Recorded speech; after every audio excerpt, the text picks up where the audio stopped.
this.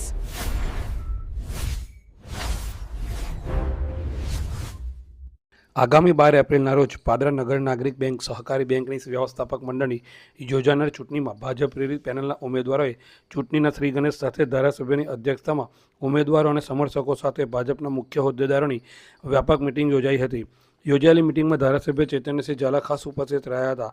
મિટિંગમાં પાદરાના ધારાસભ્ય સહિત ભાજપ પ્રેરિત બેંક હિતરક્ષક સમિતિના તમામ ઉમેદવારો અને ભાજપના પાદરા નગર અને તાલુકાના પ્રમુખ સાથે હોદ્દેદારો અને ભાજપના કાર્યકરો તેમજ નગરના અગ્રગણ્ય વેપારીઓ તેમજ પ્રતિષ્ઠિત વ્યક્તિઓ ઉપસ્થિત રહ્યા હતા। કાર્યક્રમમાં બેંકમાં ભાજપ પ્રેરિત પેનલના ઉમેદવારોનો પરિચય બાદ સ્વાગત પ્રવચન પરેશભાઈ ગાંધીએ કર્યું હતું। ત્યારબાદ ઉમેદવારોએ પ્રવચન પણ કર્યું હતું। ધારાસભ્યોએ પણ માર્ગદર્શન આપ્યું હતું। બેંકના હિતમાં તેમજ પ્રગતિમાં હંમેશા કાર્યરત રહેવાની સાથે ભાજપ પ્રેરિત પેનલના ઉમેદવારોનો વિજય સંકલ્પનો આશાવાદ પણ વ્યક્ત કરવામાં આવ્યો હતો।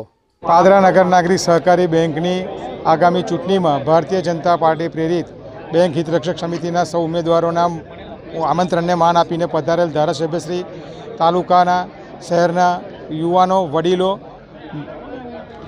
માટે આજે એક માર્ગદર્શક મિટિંગનું આયોજન કર્યું હતું। વિચાર વિમર્શ કરવા આગામી સમયમાં બેંકના હિત માટે શું કાર્ય કરવાના થાય એ પ્રમાણેની એકબીજા સાથેની વાતચીત અને એ લોકોના ગાઈડલાઈન મેળવવા માટેની એક મિટિંગનું આયોજન કર્યું હતું।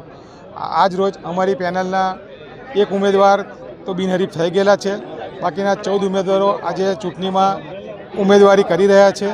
આગામી 12/4/2026ના રોજ જૈન સ્કૂલ પાતળી હનુમાન ખાતે મતદાન થશે। 8 વાગ્યાથી 5 વાગ્યા સુધીનું મતદાન થશે। 13 તારીખે એની મતગણતરી થશે। આપ મીડિયા મિત્રના માધ્યમથી હું સૌ સભાસદોને એક નમ્ર વિનંતી કરું છું કે અમારી પેનલના ઉમેદવારોને જંગી બહુમતી જીતાડી બેંકના વહીવટમાં અમને પીઠબળ પૂરું પાડે એવી આશા અપેક્ષા સહ સૌને જય સિયારામ।